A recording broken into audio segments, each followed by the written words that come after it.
Hello friends, welcome to our channel story point. आज हम करेंगे क्लास 6 एनसीईआरटी साइंस का चैप्टर नंबर 7 का part 2। Getting to know plants का पार्ट 1 हमने कंप्लीट कर लिया था। पार्ट 1 जो था हमारा वो कंप्लीट हो चुका था। अब हम पढ़ते हैं पार्ट 2 की तरफ। पार्ट 2 में क्या है अब तो क्रीपर्स क्लाइंबर्स ये हमने पढ़ लिया था और अब इसको पढ़ेंगे। मेन चीज़ें पढ़ेंगे हम सीधे। अब आते हैं लीफ पे। अब लीफ को थोड़ी अच्छे तरीके से समझने की कोशिश करेंगे।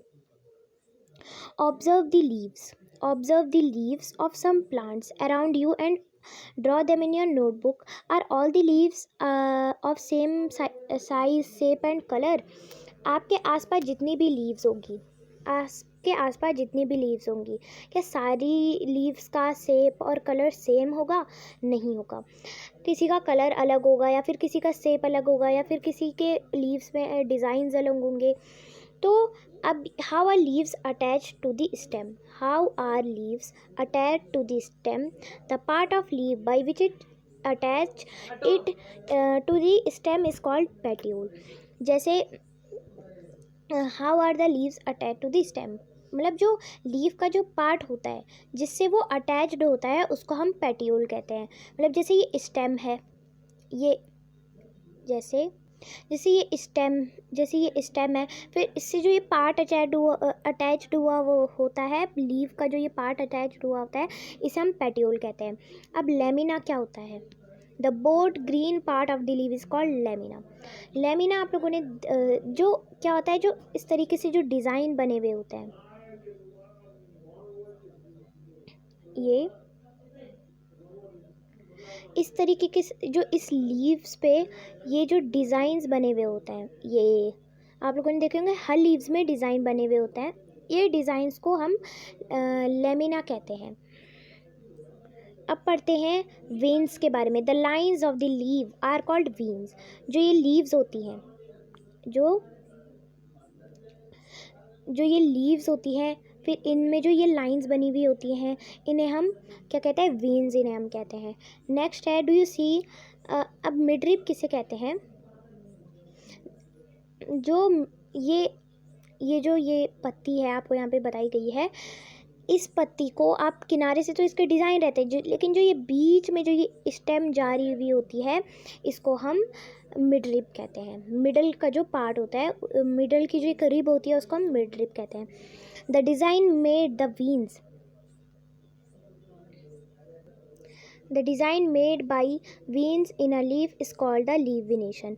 If this design is net like on the both side of midrib, the venation is reticulate. अब क्या होता है लीव विनेशन? क्या होता है, जैसे लीव्स में जो अलग अलग टाइप्स के डिज़ाइंस बने हुए होते हैं उन्हें हम विनेशन कहते हैं, लीव्स के विनेशंस।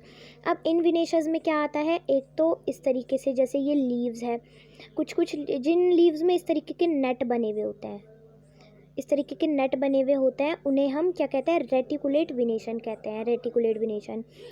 अब जिन लीव्स में एकदम पैरेलल लाइंस बनी हुई होती हैं, इस तरीके, सॉरी ये पैरेलल नहीं है, जिन लीव्स में इस तरीके से पैरेलल लाइन बनी हुई होती हैं उन्हें हम क्या कहते हैं? पैरेलल विनेशन कहते हैं। विनेशन मतलब एक तरह का डिज़ाइन। जैसे अलग अलग पत्तियाँ आप लोगों ने देखी होंगी, फिर अलग अलग पत्तियों में क्या होता है, अलग अलग पत्तियों में अलग अलग टाइप्स के डिज़ाइन बने हुए होते हैं। कुछ किसी में इस तरीके से होते हैं, किसी में नेट वाले होते हैं। तो जिसमें नेट वाले डिज़ाइंस बने हुए होते हैं, उसे हम रेटिकुलेट विनेशन कहते हैं। और जिसमें इस तरीके से पैरेलल लाइंस होती है उसको हम पैरेलल विनेशन कहते हैं। अब नेक्स्ट है हमारा, जैसे ये है तो वीन्स मैंने आप लोगों को बता दिया कि जो ये डिज़ाइन, ये इस तरीके की लाइंस होती हैं इन्हें हम वीन्स कहते हैं। ये मिडल पार्ट होता है, ये बीच का पार्ट, इसे हम मिडरिप कहते हैं। नेक्स्ट, ये जो पैरेलल लाइंस जो एकदम सीधी जाती है पत्तियों में उसे हम पैरेलल लाइंस कहते हैं। अब ये एक्टिविटीज़ है, अब थोड़ी सी पढ़ लेंगे ट्रांसपीरेशन के बारे में। ये क्या प्रोसेस होती है? अब ये ट्रांसपीरेशन क्या होता है, जब जैसे जो ये पत्तियाँ होती है, जब पत्तियों से पानी निकलता है, वाटर जब निकलता है, उस प्रोसेस को हम ट्रांसपीरेशन कहते हैं। अगर आपको प्रूफ करना है कि इस पत्ती से पानी निकल रहा है तो आप कैसे इसे प्रूव करेंगे? आप लोगों को क्या करना है कि ये आप लोगों ने पत्तियाँ ले ली, फिर उसके बाहर से पॉलीथीन आपने बांधी, फिर उसको थोड़ी देर आप लोगों ने धूप में सुखाने रखना है। फिर थोड़ी देर में आप देखेंगे तो जो ये पॉलीथीन होगी, ये जो थैली होगी, इसमें नमी आ जाएगी, तो ये एक प्रोसेस होती है ट्रांसपिरेशन की। तो ये एक्टिविटी है जो कि इतनी इम्पोर्टेंट नहीं है। तो पार्ट 2 हमारा यहीं तक है। और यस, पार्ट 2 हम इतना ही हमने पढ़ा लीव्स के बारे में, क्या होता है ये वीन्स मिडरिप। तो पार्ट 2 भी हमारा ख़त्म हो चुका है। Thank you. पार्ट 3 ज़रूर देखिएगा, तभी आपको ये पूरा चैप्टर समझ आ जाएगा।